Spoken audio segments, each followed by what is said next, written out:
Bom dia, irmãos, graça e paz. Hoje nós vamos continuar a nossa lição sobre Apocalipse. Começamos domingo passado. Hoje é a nossa segunda lição, que tem como tema a vocação para a revelação.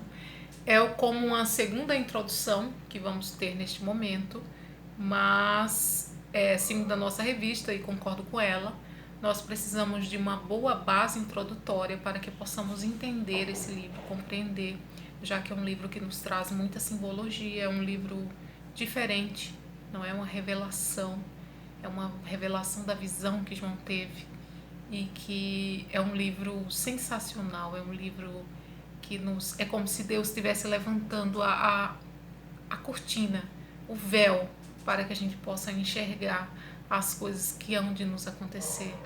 E eu li esse livro hoje, né? Essa aula é gravada, né? E hoje eu li esse livro por inteiro, reli esse livro. E ao final me veio a mente que final feliz existe, né? Nos livros infantis nós vemos muitos livros de final feliz e foram felizes para sempre. E Apocalipse é exatamente isso para a Igreja de Cristo. Apocalipse é exatamente isso para mim e para você. Um final feliz, um final vitorioso para Jesus Cristo e para a sua igreja. Então, final feliz existe. E Apocalipse está aqui para nos mostrar isso. Sugiro que você faça também. Não é uma releitura desse livro, já que agora estamos estudando parte a parte ele, né? Que você possa sentar e estudar. Se não conseguir estudar ler de uma vez, não é? Que você leia por partes, mas não deixa de ler, lê tentando entender, pedindo ao Espírito Santo que te ajude, né? Que Ele está aqui para nos auxiliar, Ele foi deixado para nos auxiliar e Ele está conosco e Ele habita em nós, não é? E Ele sonda os nossos corações e a nossa mente, é Ele que nos traz esclarecimento e clareza das coisas reveladas de Deus para nós. Antes de entrar na lição, vamos fazer uma oração. Feche os seus olhos, onde você se encontra, e vamos falar com o nosso Pai. Pai querido, Pai amado, eu te louvo, ó Pai, e te agradeço por este dia, Pai. Muito obrigado, Senhor, pelo teu amor, pela tua graça irresistível, ó Pai. Muito obrigado porque tu deixastes para nós, Senhor, as coisas que hão de acontecer conosco, Pai. O que está preparado para nós, ó Pai. Muito obrigado, Senhor, por ter o privilégio, Senhor, de ter essa revelação, Senhor, de conseguir compreender, de conseguir ler. Muito obrigado, Senhor, pelo que tu preparastes para nós, Senhor. Muito obrigado pelo céu, muito obrigado pela eternidade, ó Pai. Muito obrigado, Senhor. Neste momento quero te pedir por essa aula, Senhor Jesus. Em nome de Jesus, que as minhas limitações, ó Pai, que elas não venham, Senhor, a ser empecilho para que a tua igreja possa compreender o que tu queres transmitir, ó Espírito Santo de Deus. Eu sei das minhas limitações, Senhor, mas conheço o teu poder, o poder do teu Espírito Santo que habita em mim. Sou apenas um vaso de barro, Senhor, mas conheço a excelência do poder que habita nesse vaso, que sou eu. Que em nome de Jesus, Senhor, eu possa passar aquilo que pesquisei, ó Pai, aquilo que tu trouxestes ao meu coração, e que a pessoa que esteja me ouvindo nesse momento, ó Pai, com sua Bíblia aberta, com a sua mente aberta, com o seu coração aberto, que ela possa compreender, ó Pai, aquilo que vai ser passado nesta manhã. Em nome de Jesus, amém. A nossa lição, se você recebeu a lição, você viu que ela trouxe várias explicações antes de começar as lições propriamente ditas, né? Ela trouxe alguns resumos, assim como se fossem algumas visões, né? Alguns pontos de vista de alguns escritores, das pessoas que pesquisaram essa revista. Eu gosto muito de seguir a revista, eu gosto muito de dizer, nossa revista nos diz, eu gosto muito de ler o que a nossa revista nos traz, porque eu entendo que as pessoas que escreveram essa revista, eles se dedicaram um tempo muito grande para poder nos trazer, né, um resumo. Eu sei que às vezes a gente fica assim um pouco com dúvida das coisas que são. Algumas coisas eu passo, mas Eu gosto de trazer a revista por conta de ser o nosso guia da nossa aula, né? É o guia da nossa aula. Então, se você recebeu a revista, abra sua revista, siga comigo. Eu gosto de ler a revista, eu gosto de seguir os tópicos da revista, eu gosto de trazer o que a revista nos traz, porque eu entendo que isso nos traz mais clareza, porque entendo as minhas limitações. Então, se você recebeu a revista, você viu que no começo ele veio com algumas explicações. Não vou ler tudo, porque isso foi passado na aula passada, não é? Mas aqui nos traz que estudar Apocalipse, ele nos possibilita um profundo conhecimento espiritual, não é? Que a gente não precisa ter medo de ler Apocalipse. E porque ele nos trará, certamente ele nos trará um profundo conhecimento espiritual. Diz também que o livro de Apocalipse ele se trata de uma revelação de Deus escrita numa linguagem ilustrada por meio de símbolos, de números, com o objetivo de comunicar uma mensagem. Esse livro nos comunica uma mensagem. E também ele apresenta profecias a respeito de um futuro. Precisamos entender o contexto histórico em que estava inserido, né, para que facilite assim a nossa melhor compreensão. Também aqui nos lembra, né, que nessa época em que Apocalipse foi escrito, havia a perseguição aos fiéis, não é? A igreja era muito perseguida nessa época, que há uma batalha entre o bem e o mal, né, em andamento, e que os cristãos sofreram muito, né, no meio disso tudo, e que também nos traz uma esperança, né? A nossa vitória, a vitória da igreja é garantida. É isso que o livro de Apocalipse nos traz. Que João, o livro é escrito por João, como nós vimos domingo passado, e como traz no começo do livro do Apocalipse, não é? E o livro é a revelação de Jesus Cristo, é uma revelação que João teve na ilha de Patmos, e são 7 revelações, na verdade, e o Espírito Santo pede para que ele transcreva isso para as 7 igrejas da Ásia. O assunto do Apocalipse, né, o foco, como nós vimos domingo passado, o centro do livro, como toda a Bíblia, né? A Bíblia tem um centro, ela gira em torno de um ponto. E o ponto central da Bíblia, como sabemos, é Jesus Cristo, não é? E Apocalipse não é diferente. Apocalipse também, o centro do Apocalipse é Jesus Cristo, só que agora é Jesus Cristo glorificado, não é? No começo da Bíblia vem Jesus Cristo como uma promessa, não é? E vem alguns símbolos de Cristo, né? E depois vem o Jesus Cristo, mas vem o Jesus humilde, né? Nascido numa manjedoura. Depois segue a história falando do Jesus que foi crucificado, que foi humilhado, não é? Que foi morto. Depois nos traz a história do Jesus que ressuscitou e que prometeu voltar. E agora é o fechamento da história com Jesus Cristo, só que agora glorificado. Não mais um Jesus humilhado, não mais um Jesus que foi surrado, mas agora um Jesus que vem para dominar, né, literalmente sobre todas as coisas. Vem para impor o seu juízo e vem como uma voz como de trovão, e só será ouvida a voz dele. Não é como teve uns cultos passados que o Mauro leu um versículo que eu não vou lembrar qual foi, mas eu lembro que o Mauro comentou, né, que há uma história de que vai ter um telão, que vai aparecer todos os seus erros e que parece até que você vai poder se justificar. E Apocalipse nos traz que não será assim. Só uma pessoa vai falar, e essa pessoa é Jesus Cristo. Então, o Apocalipse é o centro, o assunto central do Apocalipse é Jesus Cristo, só que agora um Jesus glorificado. E é um livro... não é sobre o fim do mundo, como a gente pensa. Às vezes tem gente que tem medo de ler Apocalipse por achar que você vai falar de catástrofe. Porque quando os filmes ou alguma história ou algum livro, né, vai retratar de alguma tragédia, sempre fala como se fosse uma coisa apocalíptica, né? Tem muitos filmes, né, que se retratam assim como esse vindo como o apocalipse, assim, o fim do mundo, como destruição, não é? Mas o ponto central é Jesus Cristo. O ponto central do Apocalipse, como vimos na aula passada, é Jesus Cristo.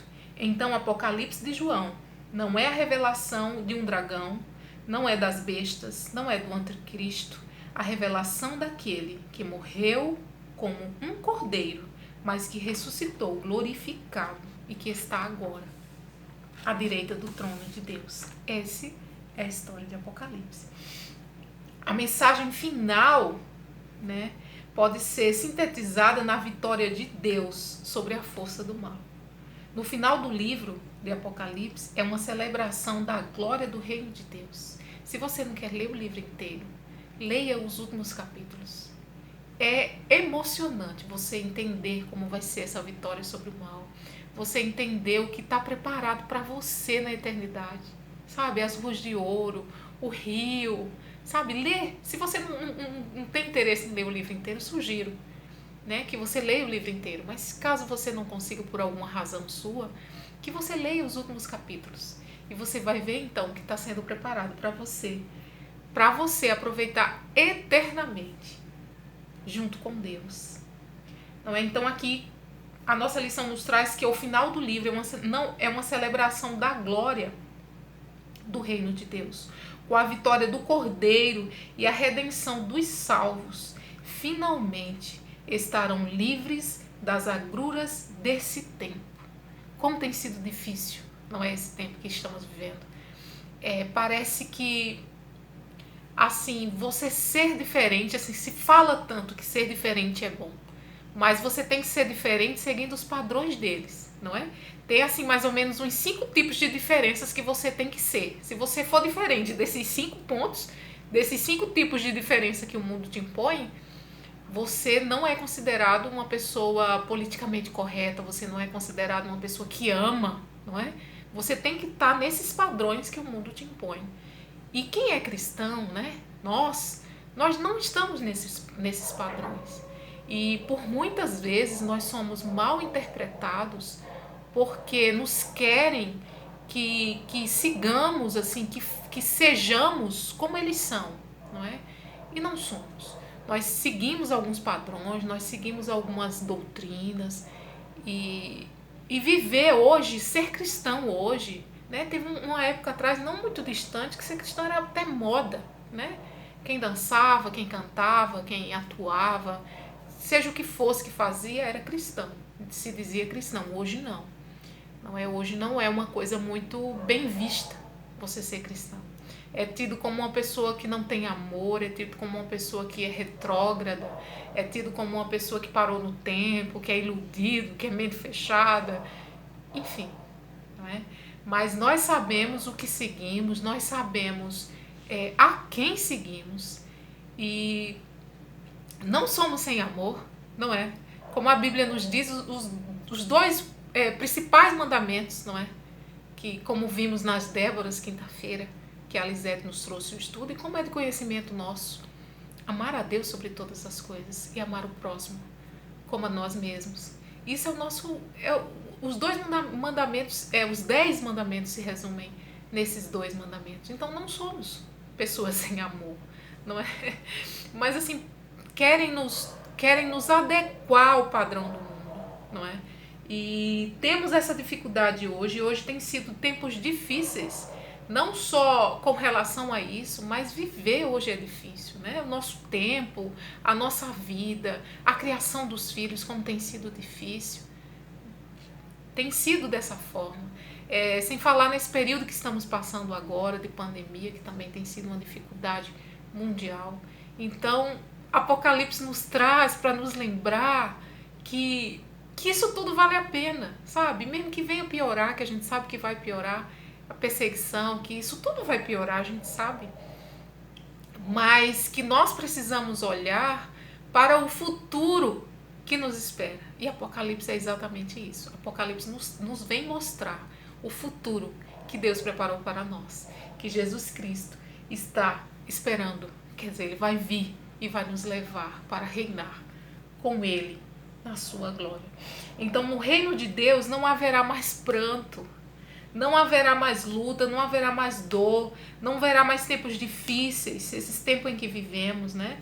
Esta é a mensagem mais do que necessária para nos lembrar que no final de todas as coisas, as noites escuras deste tempo serão vencidas pela luz da glória de Deus. E se você ler o final de Apocalipse, você vai ver que lá não haverá luz.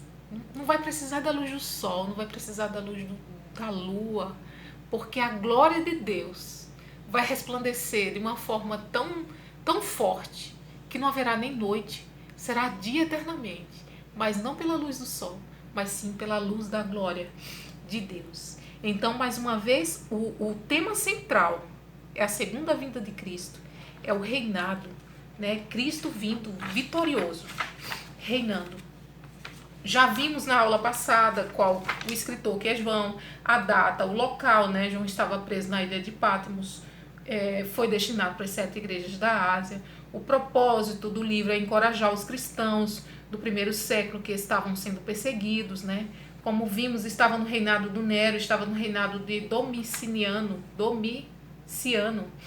Então eram reis, eram homens que se sentiam Deus. Então eles queriam que os cristãos o adorassem. E os cristãos, logicamente, não fizeram isso. Então eles eram perseguidos. E por essa questão que João estava preso na ilha de Patmos. Porque a ilha de Patmos, ela era como a ilha de Patmos, ela era como uma colônia penal do Império Romano. Era para onde eram enviados os criminosos, os presos políticos. Eles eram levados para trabalhos forçados em Minas. Então você imagina o estado do João, não é?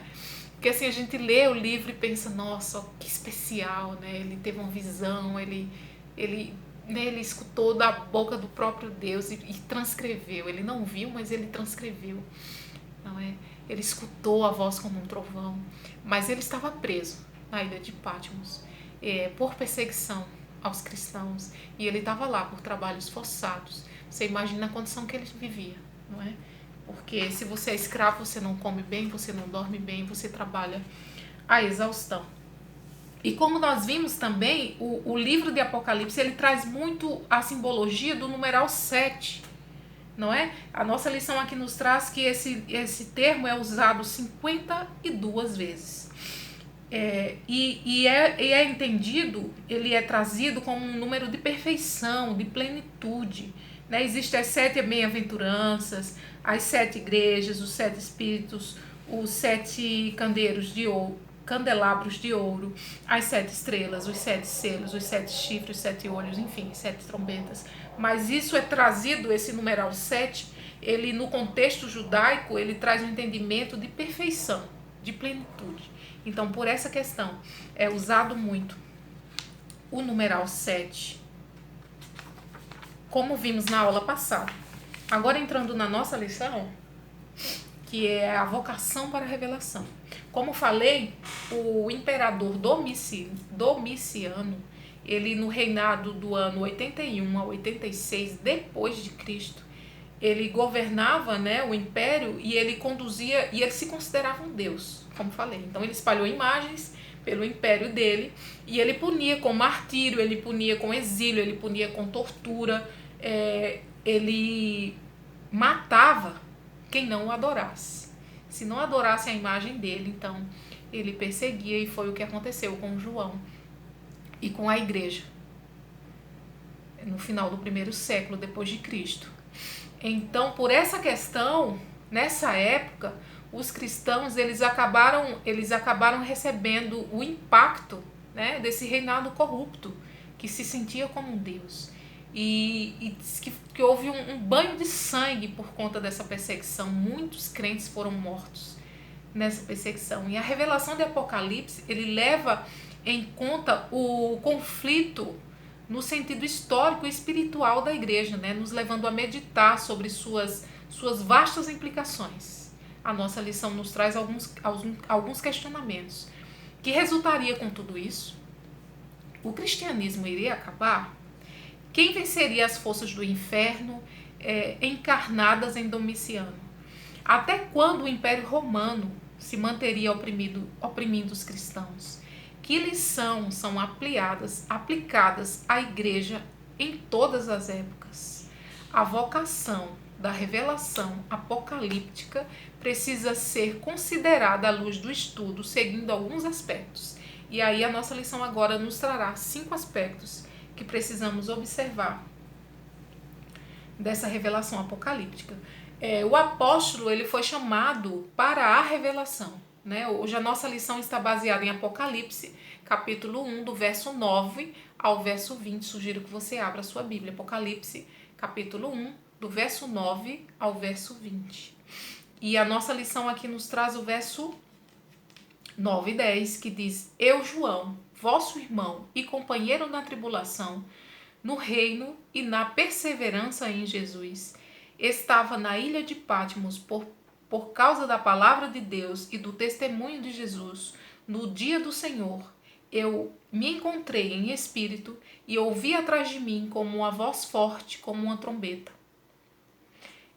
Então aqui a nossa lição nos traz, lembrando que o Senhor se manifestou a João. Ele se encontrava em espírito. Fisicamente, João estava na ilha de Patmos. Fisicamente, talvez ele estivesse até com uma roupa rasgada, fedido, né? Porque já que ele estava trabalhando ali, ele estava preso, não é? Ele estava em trabalhos forçados. Então, certamente, ele não estava bem trajado, não é? E fisicamente ele estava ali, naquelas condições. Mas espiritualmente, né? Ele se encontrou no Espírito, espiritualmente ele estava com Deus, espiritualmente ele teve visões maravilhosas e que transcreveu para nós. Isso está no verso 1 a 10, né? Capítulo 1, verso 10, que diz assim, que Cristo concedeu a João uma visão da realidade, normalmente incompreensível ao homem. João viu algumas coisas e o Espírito diz, anota. E João começou ali a anotar o que ele ouvia dessa voz. A Bíblia nos traz que, mais para frente nós vamos ver isso, João ouviu essa voz muito forte, ele olhou para trás e ele viu algumas características, ele não conseguiu ver o rosto, mas mesmo assim ele se lançou em terra porque ele entendeu que ali era a glória de Deus. E nós vamos ver isso mais para frente. Não é? O agente dessa visão foi o Espírito Santo de Deus. Uma voz forte como uma trombeta, né? Semelhante a uma trombeta. Dá uma direção. Essa voz ordenou de uma forma clara e definida para que ele escrevesse no livro tudo o que ele estava vendo. E essa ordem se repete várias vezes em Apocalipse, né? Pedindo para que ele transcreva o que ele estava vendo. Então a força e o poder de Jesus glorificado são apresentados nos símbolos revelados no texto. A visão que João recebeu no dia do Senhor. Esse dia do Senhor se refere ao dia de culto que a igreja se celebrava, né, ao Senhor. Nos traz aqui que é o domingo, o primeiro dia da semana, porque foi o dia da ressurreição de Jesus Cristo. Então esse dia do Senhor é o dia que a igreja ela costumava se reunir, né, a cada domingo para a celebração do culto ao Senhor. Continuando aqui, então, nós vemos aqui que João teve esse chamado à revelação, né? Ele estava fisicamente na ilha de Patmos, mas espiritualmente ele foi levado e ele viu de uma forma espiritual. E o Espírito de Deus pediu para que ele transcrevesse a força e o poder de Jesus Cristo glorificado, de forma simbólica, né? Nos revelando aqui no texto. E essa visão ele teve no dia do Senhor. Então, o segundo aspecto aqui que a nossa lição nos traz são os destinatários dessa revelação. Isso está em Apocalipse 1:11, né, que diz assim, que dizia, escreve em um livro o que vês e envia às 7 igrejas da Ásia. As 7 igrejas, Éfeso, Esmirna, Pérgamo, Tiatira, Sardes, Filadélfia e Laodiceia. Essas igrejas nos ensinam importantes lições. A nossa lição aqui traz. Mais para frente, se você for ver as mensagens que foram transcritas para essa igreja, que não será visto hoje, será visto mais para frente. Mas se você quiser dar uma olhada aí, tem muitas coisas que a gente pode aprender, muitas coisas. Não é? Enquanto igreja que somos, né, individualmente, enquanto igreja, comunidade também. Então aqui também nos traz alguns aspectos que Cristo é conhecido na igreja e é conhecido por meio da igreja. não é? É para o mundo nos olhar e nos ver que nós somos igreja de Cristo Jesus. E nos olhar e nos ver que somos parecidos com Cristo Jesus. Não é? Esse é um dos nossos objetivos de vida como cristãos. E também nos traz que Cristo está no meio da sua igreja, em ação, como resposta para as suas expectativas. Isso está no verso 13 do capítulo 1. A igreja nem sempre é aquilo que apresenta ser. Não é? E nós vemos isso ao longo das mensagens que o Espírito transcreve para as igrejas, como em Apocalipse 2, do verso 2, no verso 9, no verso 13, no verso 19. Apocalipse 3 também, do verso 1, do verso 8, no verso 13. Sugiro que o irmão anote e leia aí na sua Bíblia. Outro aspecto também é que Cristo anda no meio da igreja para oferecer-lhe oportunidade de arrependimento antes de aplicar o juízo. Porque Apocalipse nos traz o juízo de Deus, e Deus vem e nos traz que só a voz dele será ouvida.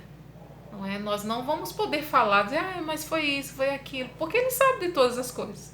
Conhecendo a Deus como conhecemos, nós sabemos que ele é onisciente, que ele é onipotente, não, ele é onipresente, então ele está em todos os lugares, não há um lugar para onde você vá que ele não esteja. Não há um pensamento seu, por mais escuro que esteja, por mais solitário que você esteja, por estar num lugar mais distante que você esteja. Deus sabe o que você está pensando. Então não há nada que você tenha feito, que eu tenha feito, ou que eu venha a fazer, ou que você venha a fazer, que não seja do conhecimento dele. Então não faz sentido nenhuma justificativa, porque ele nos conhece melhor do que nós mesmos. Ele sabe, inclusive, a intenção do nosso coração. Não só a nossa ação, mas a intenção do nosso coração ao realizar aquela ação. Então, por essa questão, só ele vai falar nesse dia. Então, nós vemos aqui que ele oferece-nos oportunidade de arrependimento. Ele nos deixou o Espírito Santo que habita em nós, que nos convence da justiça, do pecado e do juízo. Então, o Espírito Santo de Deus nos convence. Então, se há uma voz te convencendo, é a do Espírito Santo de Deus, te lembrando do caminho que você tem que voltar, de como você deve agir, de como eu devo agir. E precisamos estar sensíveis à voz do Espírito Santo de Deus, para que a gente possa, sim, confessar o nosso pecado, nos arrepender e abandonar esse pecado. Não é? Então, ele vem aplicar o seu juízo, mas antes ele nos dá oportunidade de arrependimento. E as igrejas que receberam as cartas, elas estavam na Ásia Menor, né, que hoje é a Turquia. E para todas essas igrejas encontramos uma chamada de atenção. Né? Quem tem ouvidos, ouça o que o Espírito diz à igreja. Então, que eu e você, mais uma vez, possamos estar sensíveis à voz do Espírito Santo de Deus, não nos trazendo uma revelação diferenciada, não nos fazendo entender uma coisa que ninguém viu ainda na Bíblia. Eu estou lendo agora e eu tenho uma visão que só eu vi, só eu percebi. Muito certamente está errado. Certamente está errado. Não é? Há 2000 anos muitas pessoas leem a Bíblia e só eu vou ter uma revelação agora, vou ter um start de uma coisa diferenciada. Isso não é a voz do Espírito Santo de Deus. A voz do Espírito Santo de Deus está te convencendo do pecado, da justiça e do juízo. Então, se você tem no seu coração o jeito certo que você tem que fazer, como você tem que agir, o que você tem que voltar a fazer que você hoje não faz mais, essa é a voz do Espírito Santo de Deus, te mostrando aonde Deus quer que você esteja, te mostrando a vontade de Deus para a sua vida. Mas assim, não há uma revelação extraordinária para a sua vida. Não espera ouvir uma coisa estrondosa. Não espera, porque tudo já foi revelado. Está tudo na palavra de Deus.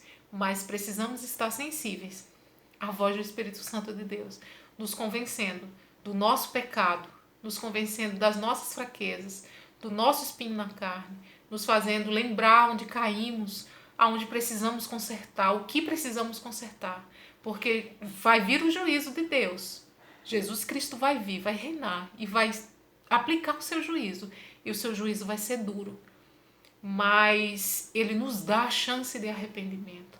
Então, que eu e você não desperdice essa oportunidade, que nós possamos nos avaliar dia a dia, perguntar ao Espírito Santo de Deus como aonde caímos, né? nos avaliar onde caímos, o que deixamos de fazer, o que estamos fazendo agora, que sabemos que não é da vontade de Deus, para que a gente possa andar no centro da vontade de Deus, o agradando, porque nós seremos julgados pelas nossas obras. Não somos julgados, não somos salvos pelas obras, como já vimos, não é nas lições passadas, mas somos salvos para boas obras. Então, se somos salvos, praticamos boas obras.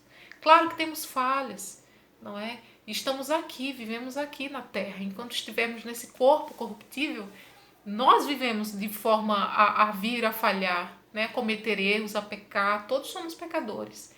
Mas precisamos ter em nós a vontade, o anseio de não errar, de fazer sempre o que Deus quer que façamos. Ler a sua palavra, entender como Ele quer que agimos, não é? Como que eu tenho que agir, como você tem que agir, porque a Bíblia tem resposta para todos os nossos questionamentos. Voltando aqui à nossa lição, as igrejas de hoje podem perceber na revelação apocalíptica as advertências de Jesus que devem ser aplicadas à sua experiência no tempo e na sua história. Então, aqui não é tudo bem que foi escrito para as 7 igrejas, não é? Mas aqui tem para nós o nosso futuro, né? Aqui tem como Deus quer que a igreja ande hoje e tem também como será a vitória da igreja, como será o reinado da igreja junto com Deus, como será o céu, a eternidade que nos espera. Isso tudo está revelado em Apocalipse. O terceiro aspecto que a nossa lição nos traz é o autor da revelação. Isso está em Apocalipse 1, verso 12 a 16. Diz aqui que nesse ponto temos um chamado da parte de Deus. Tem um chamado da parte de Deus para João. Não é? Primeiro João ouve, depois João recebe a visão, depois João entende a sua missão. E a sua missão é transcrever o que ele vê, o que ele viu.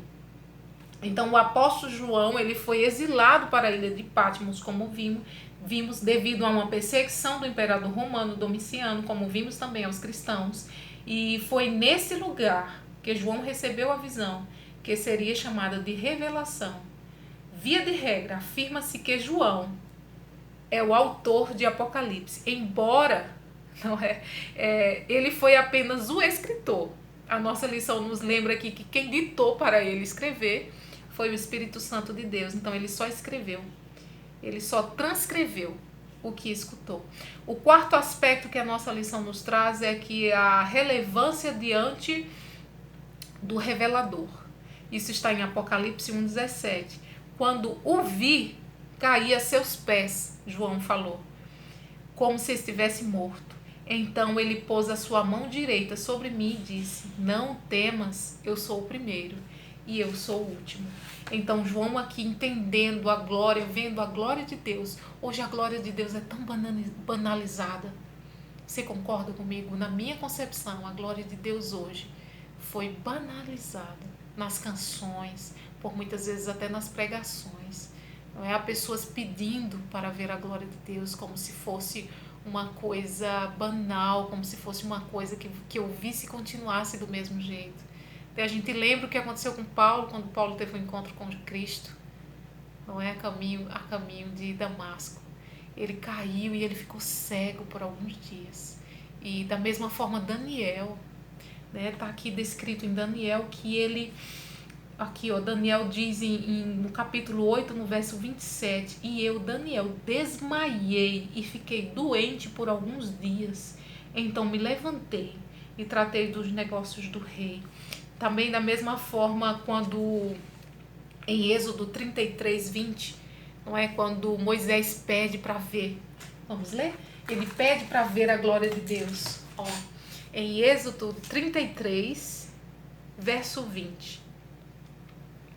E acrescentou: você não poderá ver a minha face, porque ninguém verá a minha face e viverá. Então aqui a gente vê que João, ele nem enxergou o rosto de Cristo.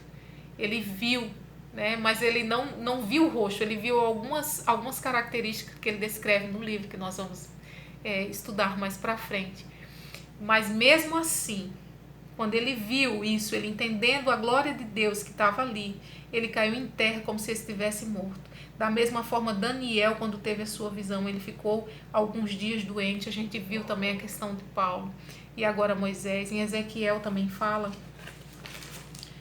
Em Isaías, no verso 6, quando Isaías também tem a visão, né, do seu chamado, Isaías diz assim, no capítulo 6, verso 5: Então disse eu, ai de mim, estou perdido, porque sou homem de lábios impuros e habito no meio de um povo de impuros lábios, mas os meus olhos viram o Rei, o Senhor dos Exércitos. Então aqui não tem como você banalizar a glória de Deus. Não tem como você pedir para ver essa glória simplesmente porque você quer ver. Ele se revela e ele tem um propósito para isso. E ele já teve esse propósito, que era escrever, transcrever para nós a revelação aqui na sua palavra. Então, assim, hoje, tanto a graça quanto a glória de Deus está muito banalizada, principalmente nas canções, como vemos. Outro continua aqui dizendo que ele diz como se estivesse morto, né? De tão impressionado que ele ficou com a rapidez da visão. Ele viu que era um ser divino que se dirigia a ele. Não é? Então João aqui ele fala que entendeu que era o seu próprio Salvador. E a descrição aqui do impacto causado na vida do João é aquele que frequentemente vimos nas narrativas bíblicas sobre aqueles que tiveram visão de Deus, como eu já li alguns aqui. Continuando, o versículo diz que então ele João continua dizendo, então ele pôs a mão direita sobre mim. Então o propósito aqui foi de levantar, de animar o apóstolo João, para ele estar preparado para receber essa revelação. Porque ele, a princípio, ele caiu como se estivesse morto. Então o Espírito foi lá, deu a mão direita e levantou, amparando ele, dizendo, levanta, para você receber essa revelação e poder transcrever. Continua aqui dizendo que em Daniel 18, diz assim: enquanto ele falava comigo, diz Daniel, fiquei em transe com o meu rosto em terra. Porém ele me tocou e me pôs de pé. A mesma coisa aconteceu com Daniel. Não é? Então vemos aqui que a mão direita ela serve para levantar quem caiu, né? Para que as pessoas se sintam amparadas, animadas, assim como aconteceu com João e com Daniel. Continuando o versículo na parte que diz não temas, não é? Nos lembra que o fato do Salvador, de ser o fato do Salvador, nosso Salvador, que embora ele parecesse nessa forma de majestade avassaladora, era uma razão pela qual João não devia ter medo, né? João tinha só que escutar, porque ele tinha se revelado por questões dele mesmo, havia um propósito para ele ter se revelado a João. Não foi João que pediu, não foi João que foi atrás, porque se ele fizesse isso não iria acontecer da forma que ele queria, não é? Mas ele viu a glória de Deus, ele viu que era o próprio Salvador e ele caiu em terra como morto. E daí o Espírito Santo vai lá com a mão, o Espírito vai lá com a mão direita e o anima e diz a ele, não temas. Aqui nos traz que é uma manifestação mais marcante do poder divino e simples garantia de que o nosso Salvador está perto de nós é bastante para nos acalmar do nosso medo e produzir a calma interior, dizendo para nós, não temas. E fala também no versículo, eu sou o primeiro e eu sou o último. Essa declaração aqui nos traz da eternidade do nosso Deus, né? Antes da fundação das coisas ele já existia e ele continua de eternidade em eternidade. Então nosso Deus ele deve ser reverenciado e adorado e reconhecido na sua eternidade e continua manifestando o seu cuidado em favor da sua igreja. O quinto e último aspecto que a nossa lição nos traz é a identidade dele. Em Apocalipse 1, verso 18 ao 20, que são os dois últimos versos da nossa lição de hoje, que diz assim: eu sou o que vive, fui morto, mas agora estou aqui, vivo para todo sempre, e tenho as chaves da morte e do inferno. Portanto, escreve as coisas que tem visto, tanto as do presente como as que acontecerão depois destas. Esse é o mistério das 7 estrelas que viste na tua visão, que vistes na minha mão direita, e dos 7 candelabros de ouro. As estrelas são anjos das 7 igrejas, e os 7 candelabros são as 7 igrejas. Esse versículo ele está relacionado com a missão de João, que era transcrever. Não é? Frequentemente, como vimos no chamado dos profetas, após uma visão, né, vem com um comissionamento. Né? Eles têm uma missão específica. E a missão específica de João aqui era transcrever o que ele tinha visto. Apesar do temor de João, há uma palavra de segurança de Jesus, como vimos no verso 17, não temas. E daí a ênfase sobre o seu poder pós a ressurreição no verso 18, mas agora eu estou aqui e vivo para sempre. João recebe a ordem para transcrever no verso 19, portanto, escreve as coisas que tem visto. Esta ordem, ela aparece também no verso 11, não é? Escreve em um livro o que vês e envia às 7 igrejas. João recebe então a missão de escrever e a visão, e ele recebe então a missão de escrever o que foi revelado para ele.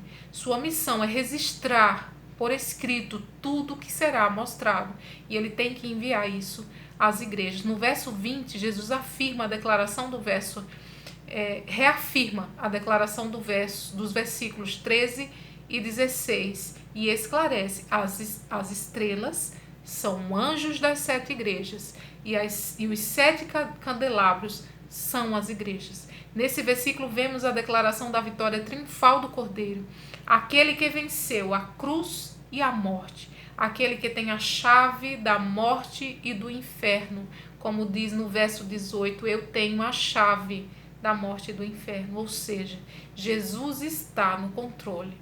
O poder do inimigo é limitado. Jesus está vivo para todo sempre, vitorioso para todo sempre. Eu sei que nesse momento que estamos vivendo, né, um mundo tão...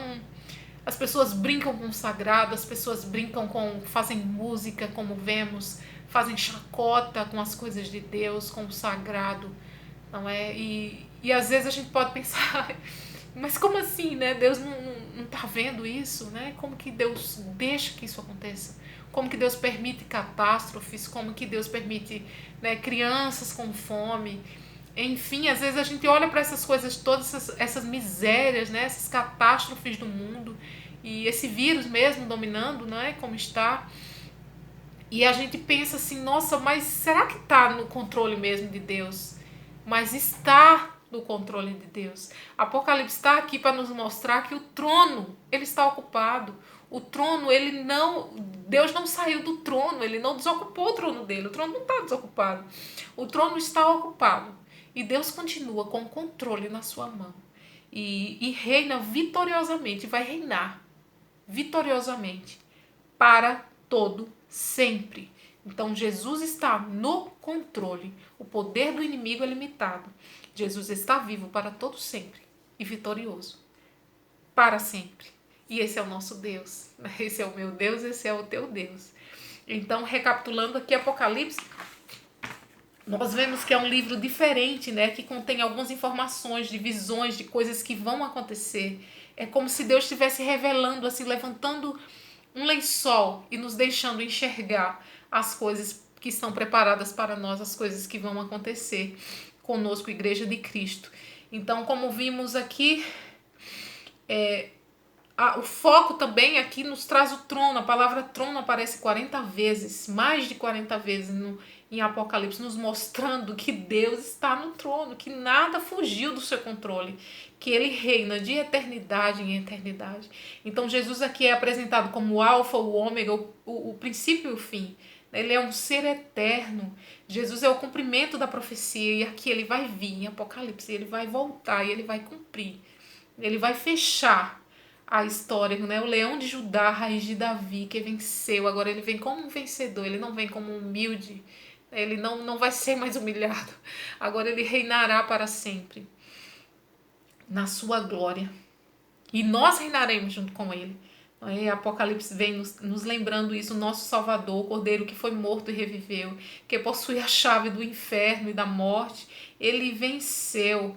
Jesus é o cavaleiro do cavalo branco, né? Que vem nos fazer justiça, ele é fiel e verdadeiro, o noivo da igreja. Apocalipse nos traz aqui alguns acontecimentos finais de uma forma simbólica, né, a batalha final, a tribulação, o milênio, como vamos estudar mais para frente, o julgamento final, o destino final do inimigo, não é? E também o destino final dos santos, o que nos espera. A realidade cruel do inferno, mas também a realidade magnífica do céu, a realidade gloriosa do céu que nos espera.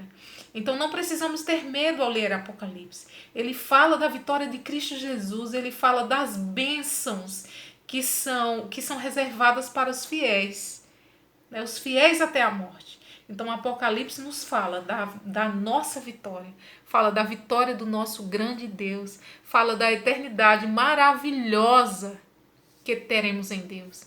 É a última parte da história, né? Nelas nós sabemos que teremos uma eternidade, como vai terminar, né? Nós conhecemos aqui então o nosso final, e é um final muito bom.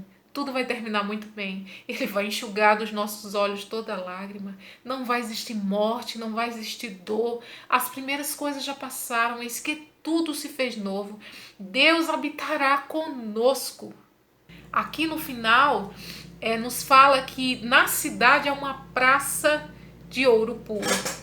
E que lá não precisa nem de luz, como falei no começo, porque a glória de Deus resplandece. Lá não vai haver nem noite, não vai precisar de sol, não vai precisar de lua. E que nunca mais haverá maldição. Venceremos e viveremos com Deus, reinaremos com Ele. E esse tempo está próximo, não é? E Apocalipse nos traz que quem é santo continue a se santificar, porque eis que ele vem sem demora e nos trará recompensa segundo as nossas obras, e que nós possamos dizer: Maranata, ora vem Senhor Jesus. E o final feliz existe, né? O final felizes para sempre, ele existe, está aqui descrito para o povo de Deus em Apocalipse. Então essa era a nossa aula de hoje. Eu espero que tenha tocado o seu coração assim como tocou o meu. Muito bom saber o que está preparado para nós. Muito bom saber que isso tudo vale a pena. Não é as coisas que passamos, vale a pena. Porque teremos uma eternidade com o nosso Deus. Vamos orar nesse momento? Pai querido, eu te louvo, Pai, te agradeço por essa aula, Jesus. Muito obrigado porque tu falastes ao nosso coração, Senhor. Muito obrigado porque tu falastes ao meu coração. Muito obrigado, Senhor, porque tu me trouxestes ânimo, ó Pai.